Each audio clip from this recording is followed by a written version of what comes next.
Hello and welcome back to New Paradigm Healing. This series focuses on ayahuasca assisted therapy. Our intention is to educate, inform, and support the conscious and responsible use of ayahuasca in the Western context. If you want to know more about ayahuasca assisted therapy and our upcoming trainings and workshops, sign up for our mailing list to be the first one to know about the latest news at avatarhealingarts.com. Hello and welcome back to Ayahuasca Assisted Therapy podcast. My name is Nina and I'm here today with two of my sister and brother, Angela and Faisal. Like you all met them before, in various podcasts. So the topic for today is the dark side of plant medicine, and probably it's going to be a separate series, within the podcast, because we all feel very strongly that we need to give voice, to certain things that are happening in the psychedelic space, especially specific to ayahuasca. And we've been talking about this, not just the three of us, but some practitioners and space holders who are working in this space. And we are connected to about this topic for quite a while. And part of this conversation is that we are creating an alliance for ayahuasca professionals for integrity and ethics. And these conversations and this podcast included, is kind of that pre-preparation phase when we are, deciding what are the important parts, to include in our standard of practice and code of ethics. That are many other professionals, especially in medical field, in psychology, they all have standard of practice and code of ethics. So obviously this type of psychedelic assisted therapy and medicine work is quite new in the West. So it's emerging, but it's getting very popular and more people drawn to work with psychedelic plants and teacher plants and master plants, especially the ayahuasca is very popular now. So, with this attention and with this flood of clients and practitioners, we really strongly feel the need to create some kind of standards and transparency and a way to hold people accountable who are working in this space. And especially for the reason that people who are in an extraordinary or a non-ordinary state of consciousness are more vulnerable, when, compared to just like a normal client therapist situation. So that's why we are here today, and we're gonna dive in. And today we're gonna focus more on sexual abuse and misuse of sexual energy. That is, a very kind of hot topic, not just in this space, but in general as well. But we're going to touch upon abuse of power, abuse of money, and, other aspects of kind of the shadow of this particular area. So I'm super excited, and thank you so much for being here and showing up and adding your voice and, bringing your ideas, because I really believe that this is how we co-create and collaborate, to create safer places and to create more awareness and to educate people and educate ourselves as well, of course, and to learn new things so we can just be, the best that we can be, as people and as guides and space holders and therapists as well. So thank you so much. And what I want to start with is really what most people are familiar with is, misuse of sexual energy in spaces, either during ceremony or after ceremony, or, in a retreat kind of settings, not just indigenous people, but with indigenous healers as well. And we hear all kinds of stories, how can this manifest? So we're going to talk a little bit about what are some red flags and how can we make sure that we are going to a place with integrity and a healer with integrity. And then what are some things that we need to be aware of, as participants when we are heading into an experience, and also from the side of the space holder and the therapist, what is that we need to be aware of, so we are less vulnerable to kind of ethical pitfalls, and we can just, be your best selves, you know, in a therapeutic relationship. So I'm going to give it over to Angela, and yeah, just tell us, sister, what do you think, what is coming to you in this moment, and we'll take it from there. Thank you for having me on, Nina. It's a pleasure to be back with you. I really appreciate you being able to bring this energy forward to the community. So this is an important topic, and it's also a topic that's really uncomfortable for many of us because it's going to trigger or activate different pieces and parts within us that maybe we haven't examined. And so I just encourage listeners or viewers to keep an open mind and keep an open heart. And I always preface what I say, or try to do my best to preface what I say, of like, you may not resonate with what I'm speaking, and that's okay. You know, I'm not for everyone. I'm not here to be for everyone. But I definitely feel like spirit and these medicines have called me from the beginning, before I ever was even on the path, like 9 years ago, to teach this work. And I've repeatedly been like, no, no, no, because I know that it carries an immense amount of responsibility. And until I could do deeper levels of my own work and meet these parts of myself that hadn't been met, did I feel clear enough as a vessel to be able to be like, oh yeah, I'm actually really a strong voice for this. And I've been able to meet these pieces and parts of myself and continue to, because I don't believe in the human experience that we're all healed up. I've met many amazing healers, shaman, medicine men and women globally for many, many years. And we're all at the end of the day human. So we have faults, we have shadows, we have imperfections and flaws. But how can we make space for these in a way that we're not continuing to wound other people in safe spaces? And so what does that look like, right? To create a safe space that is not going to be abused with sexual energy. And that's prolific, whether it's in South America, Central America, or North America, or anywhere else in the globe, that is holding ceremonies. If you've held ceremonies, if you've worked with people before or after, you know that this is in the world, right? And this is being highlighted because medicine magnifies really what's inside of us. And so this is a conversation and a topic that needs to be talked about. And then also, like, to me as a woman, being asked and calling forward for more safe spaces from people that are ceremonial leaders. And I had a sister reach out to me that has spent time in Peru as well. And she's very connected to the indigenous community down there. And she's talking to, you know, one of the medicine men and saying, like, you know, we're not going to come and sit with you in space if you guys don't start doing some of your own inner healing work around sexual energy and misogyny and things that are disrespecting women in these sacred safe spaces. And he had mentioned about like calling, you know, what you're talking about, alliance of calling forward in the Pucallpa area, like 120 indigenous elders together. Now, I don't know if this has facts because I haven't communicated with this person, but to me, that's everything, right? If we're putting this energy out there, like as a woman, as someone who people come to me all the time, where should I go sit? Who should I sit with? If I'm not holding spaces because I believe in taking time to have integrity with integrating my own human experience, taking time, resting, that I don't see that happening. And sometimes people don't have the luxury of that, right? Let's just be real. Like Peru is still a third world country.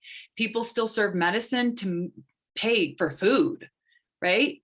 And so when we're not talking about things that are really uncomfortable that are in the community, you know, that many white people are flying down to Peru to be held in these safe spaces, and we're supporting this economy in a really loving way, like, but then there's this backlash, right, where it's like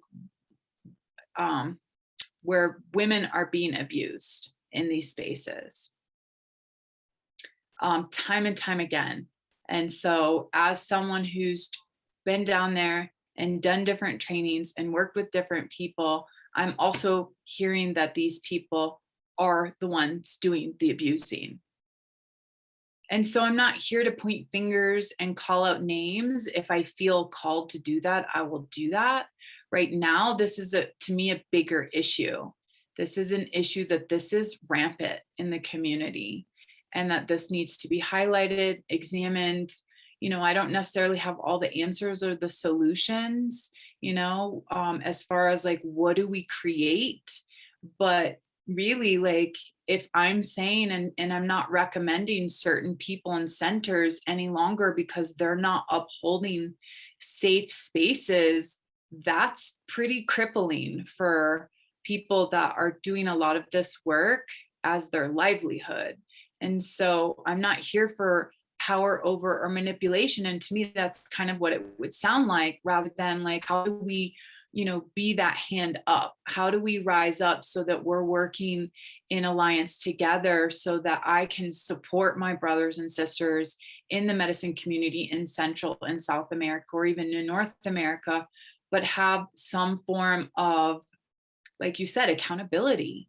Like, I can't send people to certain places because there's no accountability, and because the men are inappropriately using their sexual energy. And to me, that shouldn't be brought in that sacred safe space, when many, many women are trying to heal sexual energy in those medicine spaces. Yes, absolutely. Thank you. I so resonate with you. I think, we need to say that we're not just talking about men abusing women, sexually in these spaces, although this is the most common form, but it could be, the other way around. It could be, Absolutely. There are definitely cases for sure. And stuff like that as well. But obviously we are referring to it like this because that's the most common form. And as you said, it's not just, the medicine community. So probably the listeners are more familiar with the Me Too movement, and all that. So this is in the world, is coming to the surface in general.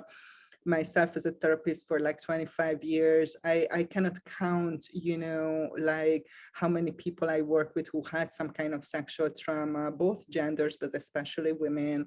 And I think, at this time of healing and collective healing is the planet, a lot of people who are looking for healing, they will bring in their sexual trauma into that process, obviously, because a lot of people carry trauma like this. Now, if a client brings in this content and the therapist or the practitioner is not cleared their trauma and their content around it, obviously that will trigger and probably interact, with that energy not in a useful way, and sometimes in a really harmful way. So what you said, Angela, that walking your talk and doing your own healing work to clear your own trauma and to align your sexual energy and to stay in that integrity and balance. I think I would say this is, like, for me, one of the most important criteria for a guide or for a therapist is to do our own shadow work, to do our own healing work, and especially related to these issues of money, sex, and power, so we can be empowered in these places and not bring in or wounding and or trauma and be triggered and reactive in situations like that. So obviously that's one scenario for abuse, that a practitioner gets triggered because the client brings in sexual content, and it's not like a conscious abuse in that way that, oh, I decided I'm going to rape this person or something, but it's something that occurs in the moment, and there is like a loss of awareness, and not planned and intended that way. So that can be one scenario. And unfortunately, maybe there are other scenarios as well, when the person intentionally, wants to create harm this way, and, guiding a client that, kind of grooming the client into this, with certain tools and certain ways. And we're going to talk about that, what that is. So as you said, we are not here to point fingers or to give the answers to every question, but we are definitely here to ask the questions and to talk about things. And I think what we can do here a little bit is to talk about what we are doing, so I obviously I know both of you, and I know that we are sitting here because we all do that internal work, and we are all committed to that. So I know that we do that, but what else we do in our own practice to make sure that we create that safe place and we don't cross those boundaries, especially in terms of like sexuality and sexual expression when we are in a relationship with a client. So Faisal, I think you last time you said a couple of good things that you put in place in your practice and your retreats, to make sure that you uphold that integrity and that safe place. So if you want to talk about that a little bit, that would be awesome. Thank you, Nina, for creating this podcast so we can, address these important issues when it comes to shamanism and spirituality. And I totally agree with Angela too. There is a lot of abuse out there in these circles. And when I started on this path about 10 years ago, for me, spirituality and shamanism, I thought I was entering into very, very clear, beautiful space, with the light, with positivity, nothing bad happening in there. And working with the plant medicine and different shamans, coaching clients, taking them through their journeys, and also working with the other centers alongside my own center. What I have found is, and I always tell people, I think we talked about it last time too, Nina, shamanism and spirituality is also a business. It's no different than psychologists or doctors or teachers. Of course, we do this work from our heart, but also for our stomachs. So somebody has to pay for that. And when it becomes a business, anything becomes business, then there's greed, lust, sex, power, everything comes with it. So I also want to remind the listeners, I know we are focusing on shamanism and shamans, but also all these things have been happening with psychologists, with doctors, with teachers. There are all these abuses happening out there. Why shamanism and shamans are coming to light is because of the media lately for the last 10, 15 years. These things have been happening for a long time, but the good thing now is there is light upon it, and we're getting to know about it more and more. And hopefully through talks like this, that could be minimized. So first thing is first, how can we minimize that? So onus is upon the clients too, upon us too. When we are going into a different country, first of all, we need to know their culture. Simple thing is, in Central America and North America, and even other countries like South Asia, like I come from Pakistan, women don't look into men's eyes. This is what the culture is. When they're speaking, they don't look into men's eyes. This is just a cultural thing, coming from thousands of years. And if they look, they're giving a different signal. Now, I have been more than half my life has been in America and in Canada.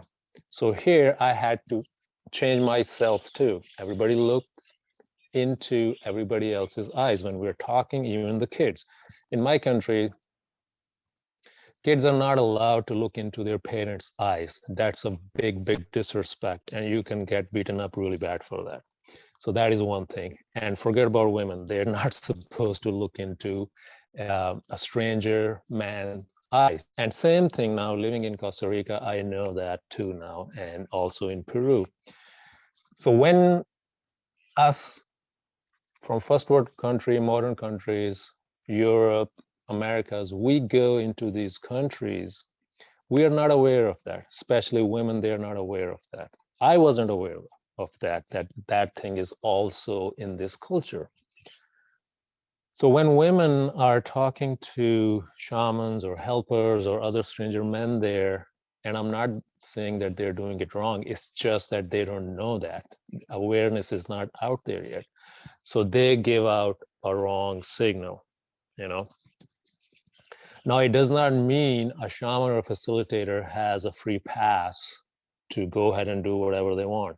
But what I'm saying is, as clients, as people who want to go and sit in these ceremonies with strangers, we also need to, bring ourselves up to the speed, learn about the culture, where you're going, what are their norms out there in their communities, what is acceptable, how do you respect other people, about clothing, what kind of clothing you wear.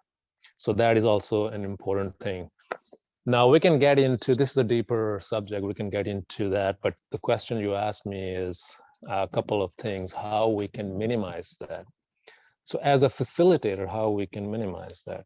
So I believe I shared that last time. Number one thing is whenever I'm working with the medicine, whenever I have a female client, I always make sure I have one or two female helpers. We call them angels. I have those with them in the ceremony. Doesn't matter how comfortable that client is with me, because once we step into a ceremony, we are tapping into different vibrations and different dimensions where this reality starts melting, and anything can happen. So for that, I always have females with me. Also men, half. That way, not only the client is feeling comfortable, but also I'm feeling comfortable that I have the backup who is also watching. It's not just me. And I believe Angela said that at the end of the day, we're all humans, shamans, facilitators, and same thing, I'm human too. We can make mistakes. Anything can happen when you are working with these powerful spirits and energies. So that is number one thing, having both male and female helpers in the ceremony.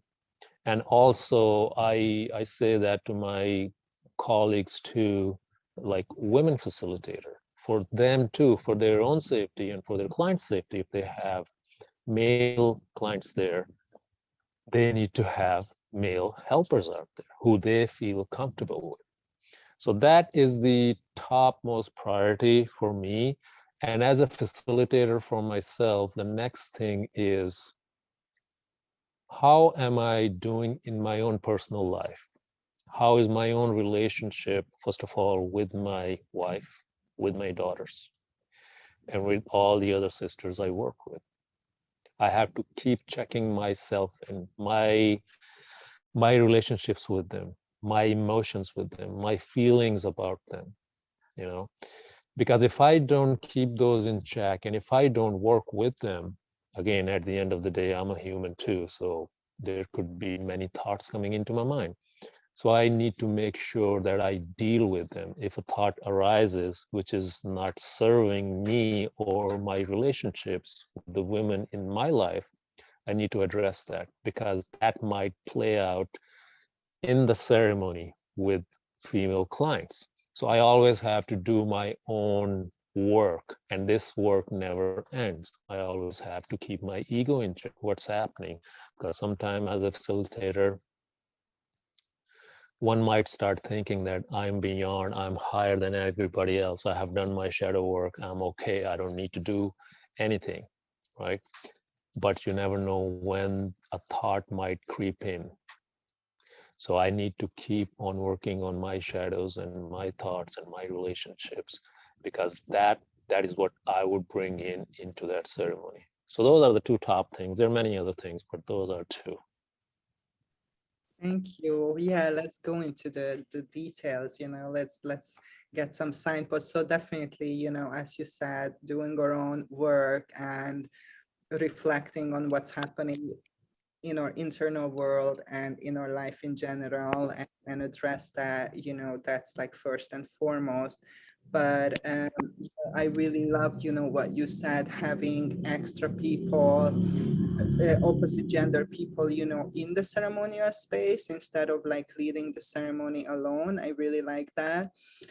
Also, we can I think talk about group setting and one-on-one setting, because I believe obviously sexual abuse or misuse of power is much more rare in a group setting than it happens in one-on-one cases. So when we work one-on-one, that can be also other practitioner can be present there. That is a possibility if if we are not sure that client feels safe fully and completely. And two other things that came to my mind: informed consent and touch. So how is it for both of you? Let's start with Angela now. Like when you work with a client, with medicine, do you have like a written agreement that the client reads and fills out, or signs, or something like that, that lays out the duties and responsibilities of the client and the practitioner, and puts down some ground rules? Or how do you make sure that the client has informed consent? And do you talk about touch, in specifically, before the sessions, that, for example, like if I have a client, for integration, and we are doing a one-on-one session, and I put them, down on a massage table to breathe or something, I ask them before that, is that okay if I touch you during the session? And is there any part of your body that you would not like to be touched for some reason? So is that something that you do? And just talk about more touch in general, because as Faisal said, when we are in the extraordinary states, the boundaries dissolve. So, and I think, especially with medicine, I know that some classical psychotherapy says absolutely do not touch the client because that will ruin their process. I do not agree with that. I think touch can be very, very healing, but when the touch is applied and how is applied and what kind of touch, I think that is like super like important just to talk about. So I would love to hear what you think, Angela. Yeah, thanks, Nina. Yeah, we normally go over touch prior, when everyone is in a conscious state of awareness of going over. And I still will ask permission. Obviously, I don't believe in touching any areas that would be considered private areas for that person, regardless of gender. And then also, most of the time I would ask people, even when they're in medicine, because there's not like you're incoherent for 4 to 6 hours. You might go in and out. Most medicine, you move through waves. And so if I'm ever called to like put my hand on their shoulder or their chest, or just, to bring energy into their heart space, or just to help them feel cared for, hold their hand, I'm still often asking permission, because I believe in teaching people that medicine is a tool and that it doesn't do the heavy lifting, as many people will try and say that they're giving their power over to medicine. So I believe in having an integrated approach, even while in medicine, even when you are moving through ecstatic states, or you may move out of consciousness at times. So before, when they're conscious, and then also at different times.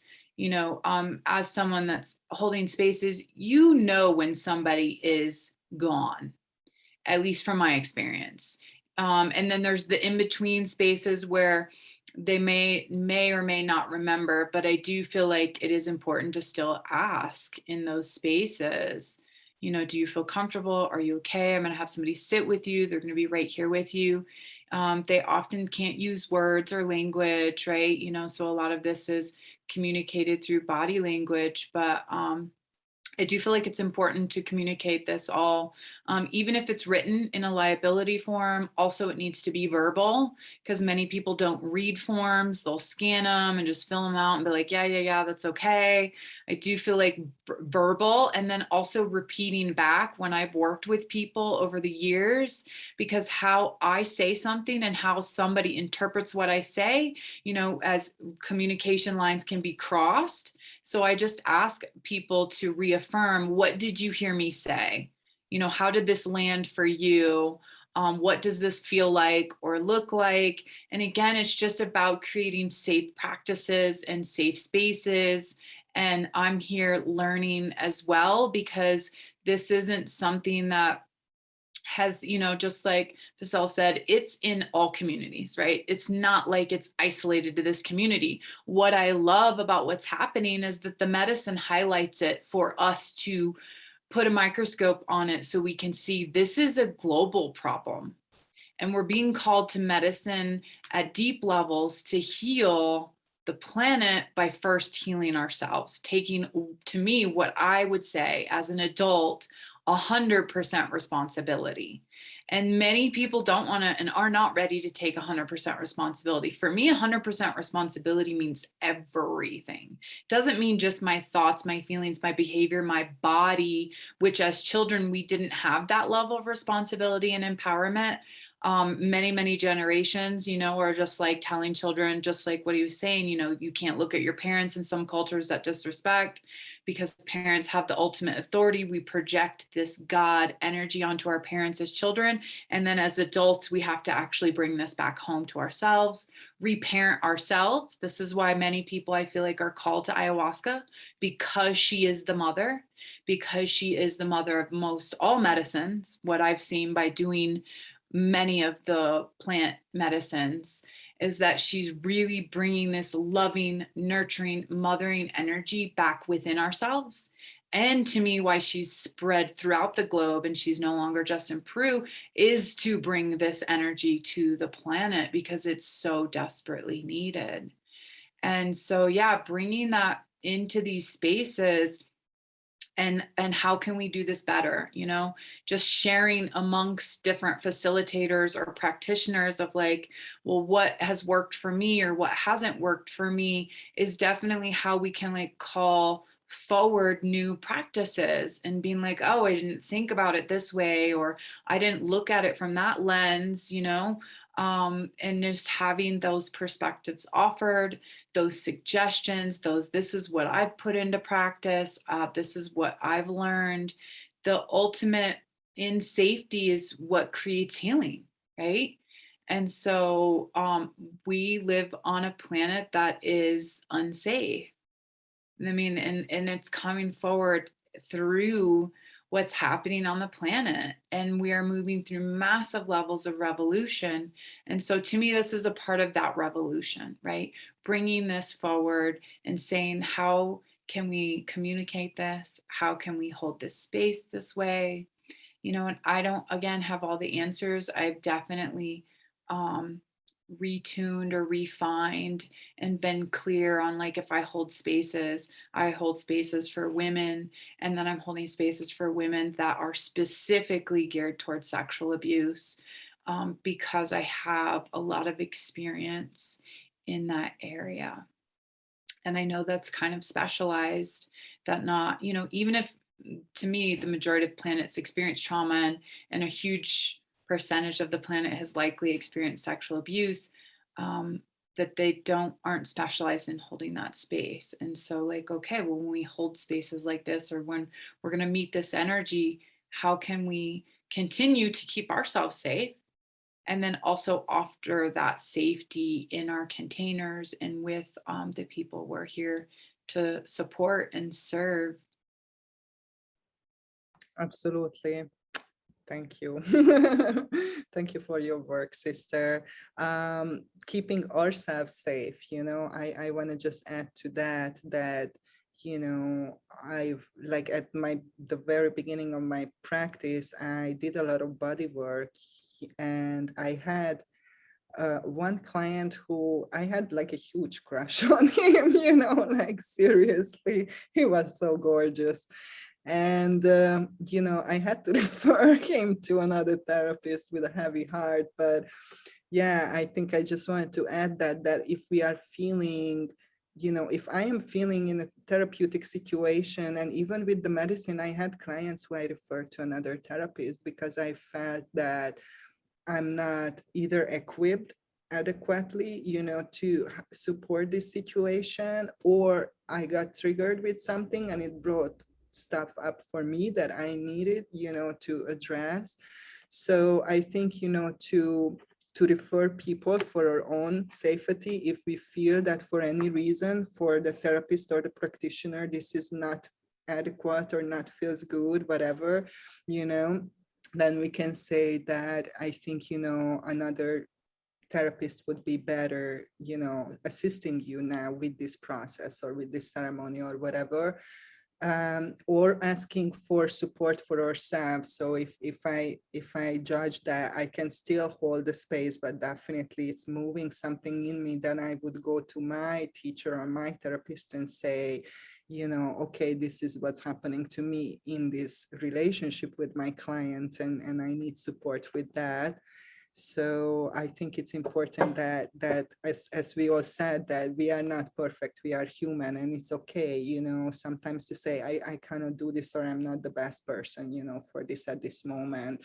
So what do you think, Faisal, about touch, just in general, what are your rules and guidelines around touching and informed consent when you work with people? I totally agree with what both of you have said. And now I'm learning more and more about you. What else have you done in the past? Crushes, all right.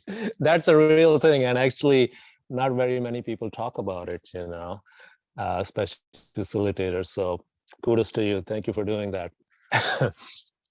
So touch.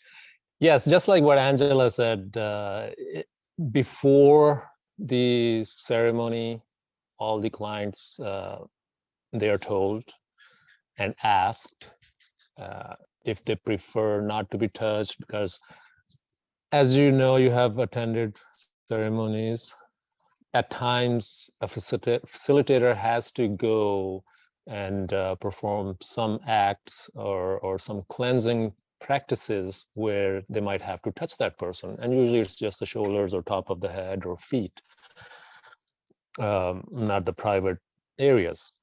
So we do the same thing. And also, when I train my apprentices, they are never to be touch any client, especially in the beginning, till they become experienced. Because when you're starting as a helper or as an angel, in the beginning, you're excited. You really want to help. You want to make your guru happy, and most of the times as a helper, you don't know what you're doing, so you're overdoing it. And I have seen this many times. Helpers, they want to go and make sure the clients are really happy, they're comfortable, they will sit with them and maybe hold their hands and things like that, and that's not healthy. At times it is. So I always teach them, do not touch. If there is a need, I will let you know. And I also do it in a way that if a client needs help, if it is a female, I'll ask my female helper to go sit with them. And if they offer their hand, the client offers their hand, then they can hold their hand or put their hand on their shoulder, but always ask and tell them what they're going to do, so the client is not shocked or surprised. So that is one thing. And whenever I have to do cleansing act, there's something, sopla, we have to do it with the agua florida or tobacco.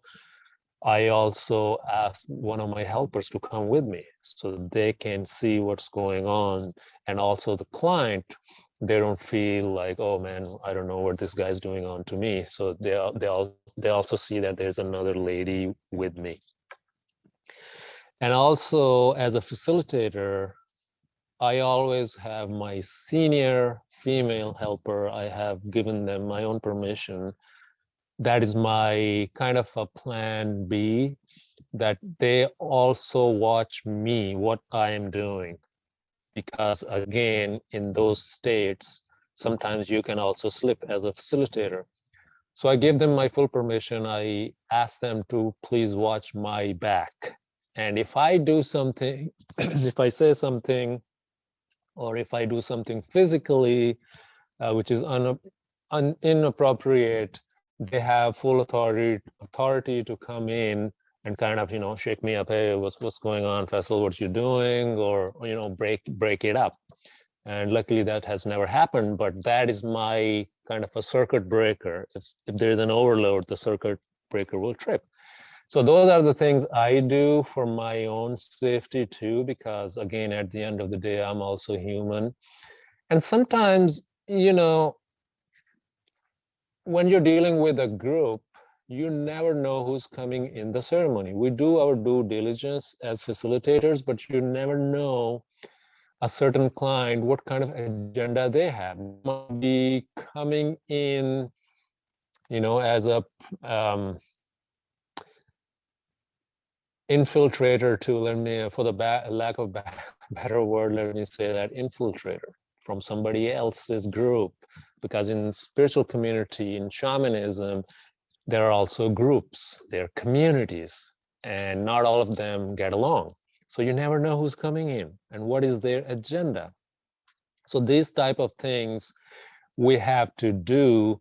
So personally, I don't get myself involved in a situation, not a welcoming situation.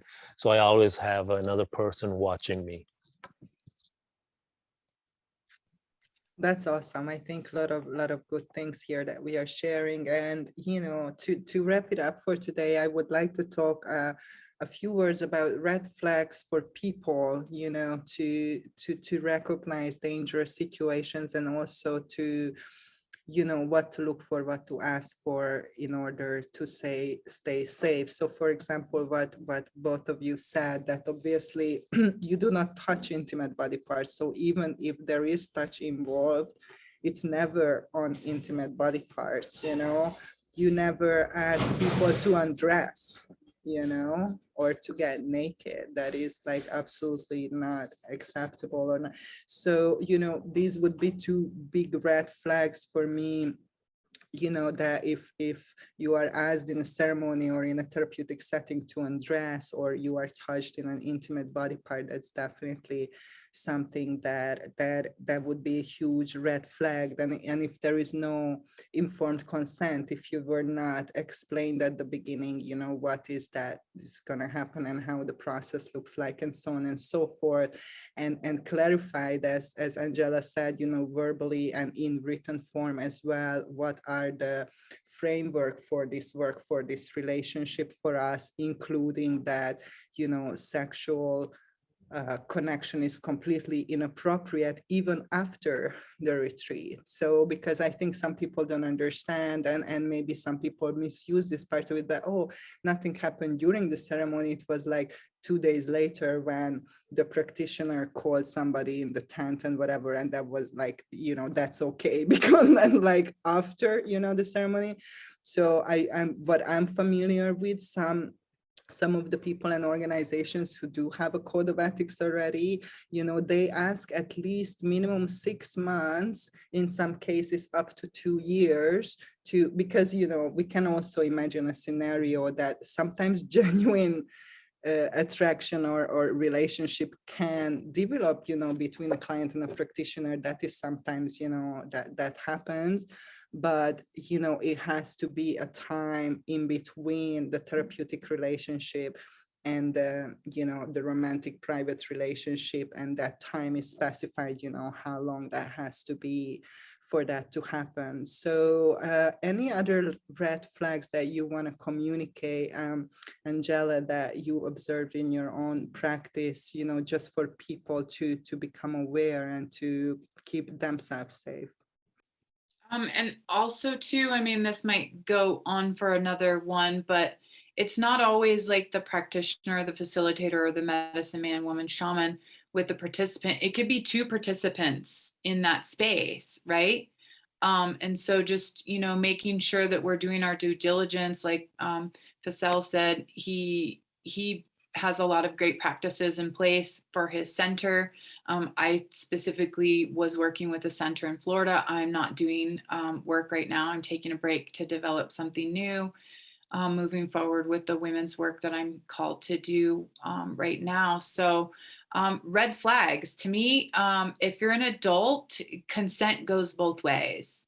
And if you are not consenting with any of these behaviors, whether it's before, during, or after, it's really difficult, just speaking from a woman's perspective. We often have past traumas that are being reignited with a current trauma, and our nervous system will go into like a fawn state, right? So we won't be empowered. We won't have this voice, right? And so to me, a big part of like speaking up for the voiceless, that I like how he said he had facilitators, that we have an advocate. Maybe more centers have someone that's specifically assigned for advocacy, that they go through and they teach people that are coming into these spaces, here's red flags, this is what you look for.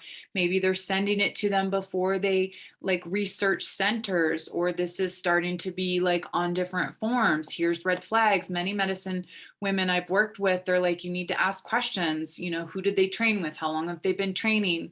What do they work with? How do they work? Who's in their space? Asking questions before you do anything is going to eliminate a lot of red flags that are going to present themselves, because you'll be able to weed them out. And so to me, a major red flag is any question should be answered. And if you are unavailable to answer any question that's being brought to you, that's a red flag. Yeah. And so that's my big thing to add as far as red flags go. Definitely. I totally agree with you. And this goes back to transparency, us being transparent. So, if like this never happened to me, but if a client would ask me like, can I talk to your therapist? I would like, sure. Like if that's what you want, like, no problem, so creating that transparency and yeah, asking the good questions, as you said, Angela, and then receiving the answers, because I think, for me, new red flags came up, like one of them is like gaslighting.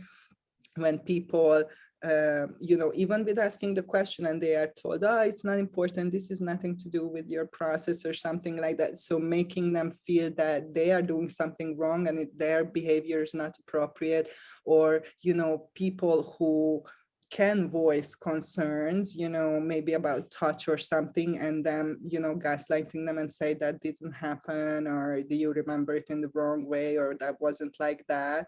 So I think that's definitely would be a red flag. Or, manipulation of the people. And this is not my personal experience, but I heard stories when, people say that, my semen will heal you, and stuff like that, like, and they use people, either religious beliefs or whatever, to coerce them into, some kind of sexual activity or something, and making them believe that this is part of the therapy or part of the healing, or, the penis of the person has healing power if you touch it. I mean, this sounds ridiculous, but these things happen. I know for a fact. And when people are in that very vulnerable state, or as Angela said, if you have previous, trauma around this, and maybe you don't have a voice, and maybe you just be terrified and feel super afraid and feel it that it's not okay, but you don't have a voice actually to say no or something, and I think that's another indication that also that you are not in an appropriate situation if you are frozen in fear, while you are in a session with a therapist. Obviously you can be triggered as well, but if you do not feel safe, that's definitely another red flag. So Faisal, do you have any red flags that you would like to share?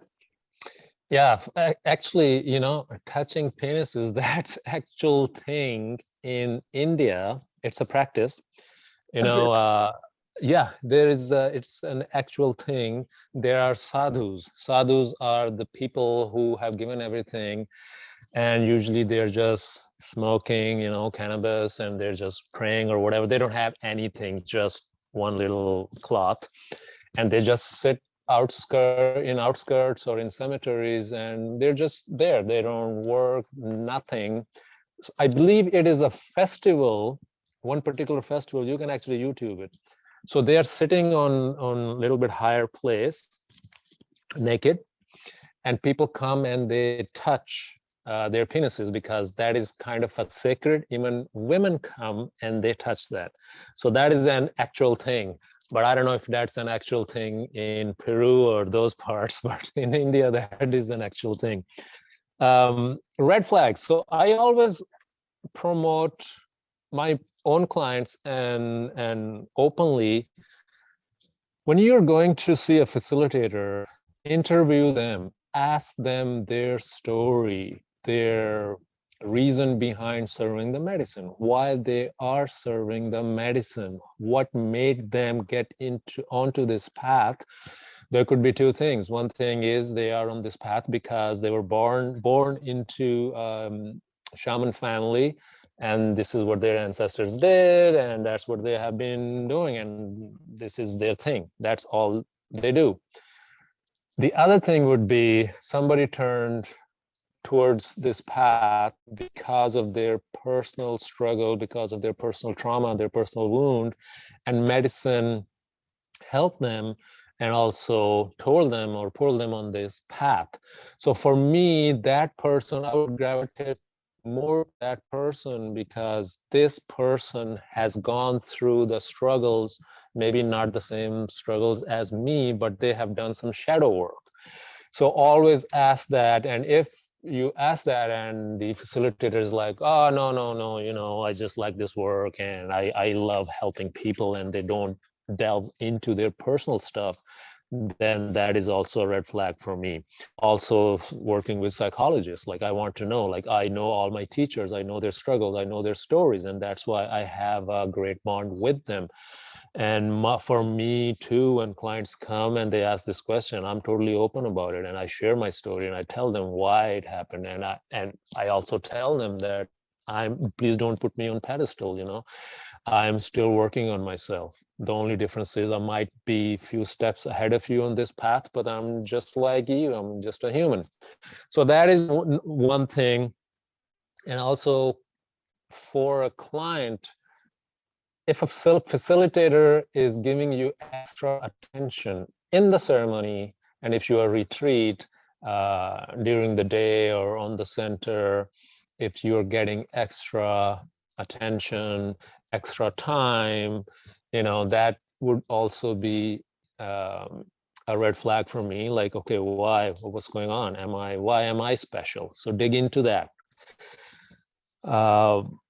And another thing is what you were talking about the tent situation, private consultations, and a lot of facilitators do that.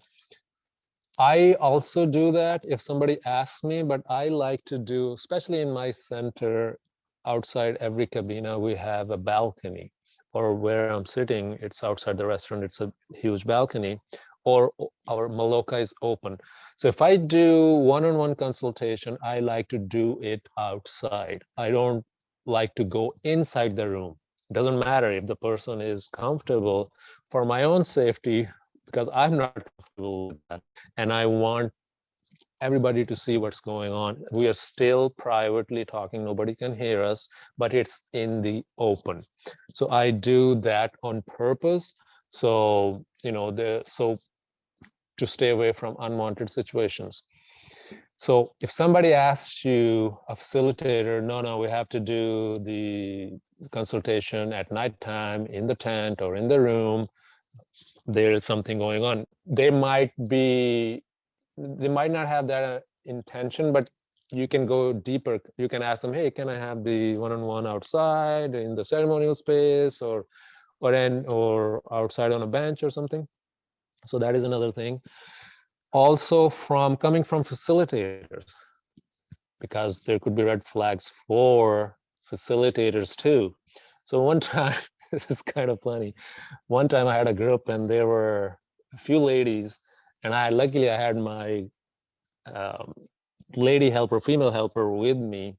And right off the bat, this girl comes in, young girl, and she's sitting across from me, and other people were over here too. And she's like, man, you're so gorgeous. You have long eyelashes, wow. And I was like, whoa, it caught me off guard, right? And I could sense, I'm old enough to sense what the meaning was behind it. And it caught me off guard. Luckily, there were other people. So for me, if somebody is giving me extra attention, I have to be careful too. Okay, why me? Like, what's going on here? So I had to, minimize the damage. So to minimize that, I always talk about, I'm very open, like right away, I talk about my daughters, I talk about my wife. So I right away said, yeah, my daughters say the same thing. So by saying that, it cuts any intention, because the truth is, once you are a facilitator, clients, they have, men or women, doesn't matter, clients have this perception of you. They see you, or they look at you, someone who is very well put together, who has done their work. They don't know. They just perceive you like that. It's like looking at a hot red Ferrari and you don't have money, you cannot afford it, but you want to go and touch it, On the other hand, you don't know how expensive is just to have that Ferrari and to maintain that look. There's a lot of maintenance on that too. So same thing, facilitators too, we have to watch out what is coming from the clients, why they're saying things like this, why they're giving you extra attention when 10 other people, they didn't say these private type of things. So those are a couple of things I wanted to say, which we have to be careful, red flags from both sides, from a client's perspective and from a facilitator's perspective too. Thank you for bringing that into the attention, because I think it's very important, to raise awareness of both sides. And of course, that can be a trigger, for a practitioner when your clients look at you like you're God, like all powerful, and you heal them and stuff like that, and that can, twist people's minds for sure. And yeah, as you said, from the other perspective, with the clients, I totally agree with that. When a client is given a special attention or being told that he or she is special, I think oftentimes that's part of that grooming, that some practitioners unfortunately do to exploit people and to bring them under their spell, so to say you are special and now you get this special treatment with me and all that kind of stuff. That can really, because everybody wants to be special, everybody wants to be a superhero and all that. So to play with these vulnerabilities of people, with intentionally, that's definitely, I think, a red flag, and what people should say, that no, we are all equal, and I'm not better than you. I'm just like the same, we are walking the same journey. So yeah, lots of good stuff here. And let's wrap it up for today. So is there anything like last message that you want to just put out there into the cosmos, into the people, before we wrap it up for today? And then we're going to go on with this discussion in another podcast. Angela, any last words? No, just thank you so much for having me. And I really appreciate both of you being able to bring your thoughts and words to this subject. So thank you so much. Thank you, Sister Faisal. Yeah, thank you, both of you, for being here. The last thing I want to say is, whoever is listening or watching, is do your due diligence. Just don't believe in a center or a guru because somebody said they had a good ceremony or a good session with them. Nowadays, you can Google anything, you can find out anything about anyone. So do your part. Like, don't just travel and go to a person without research or without searching them or researching them. Do your part. And if you spend only an hour on that, you can minimize damage to yourself, and also you can be aware of that person or that center, and you can tell other people about that. And this is how we bring awareness, and at the end of the day, all gurus, teachers, psychologists, masters, they are all humans. There is no difference, you know. So don't think if someone is doing this particular work for 20 years, they are gods. No, they have the same type of tendency you might have to slip. So just consider them as yourself too. They might just be a little bit more evolved than you are. With that, thank you very much. Thank you. Yes, yes. Asking the good questions, doing your own work, taking responsibility as a client for your journey, and asking, you know, all these questions, watching out for the red flag, doing your research, asking for referrals, you know, talking to other people who work with that practitioner, who went to that retreat, so on and so forth. You know, these are definitely something that you can do as a client, and as we said, as a practitioner, you know, like most importantly, doing your shadow work and your continuous like self-development, healing and self-discovery, and having support, having your support system, and adhering to some kind of standards, which what we are here for, you know, to talk about this topic, and we are going to create this. I'm so excited. So hopefully in the next few months this is going to come into being. And check out, I know that Faisal, you are now in Costa Rica, and you are holding space there for people. So go to Ruhani Wellness Center, Centra, you know, .com in a Canadian way. But we're going to include all of your information, of course, in the description to check out retreats and programs that you are having. Is there anything you want to mention right now, Faisal? No, everything is on the website, and I think that's the easiest way to find out. So also please tune into what Nina, my sister, is putting out there. A lot of good stuff. I know Angela is doing a lot of good stuff too. So connect with us, all of us. And if you have any questions, you know, whoever you feel connected to, myself or these two beautiful ladies, connect with them, and we are very open, all of us. I know that, and we'll answer you, we'll guide you in whichever best way we can. Definitely. Angela, your website is angelabenck.com. We're going to include that. Is there anything that you would like to share with our audience? That's something that you are offering right now? I'm in the position of rebranding my website. So a lot of times people will come to my website and they're like, well, you don't really like advertise, because I kept my medicine work separate. And even though I'm not holding space right now, because I'm looking for new space to hold, I do one-on-one work, and I hold like a 3-month container.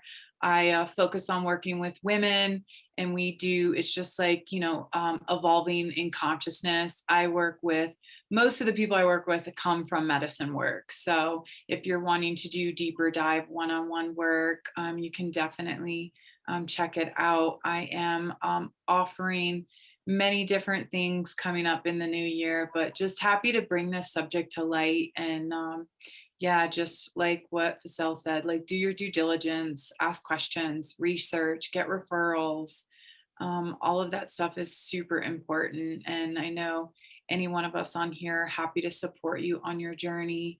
I answer people's questions, and just like you said, Nina, refer people out all the time if I don't feel like they're in alignment with me and my work. And I feel like that's what a practitioner that's in integrity does, and will guide you, because we're here to support each person on their path. And we know that we're here for the highest and best good of all. So thank you again for having me.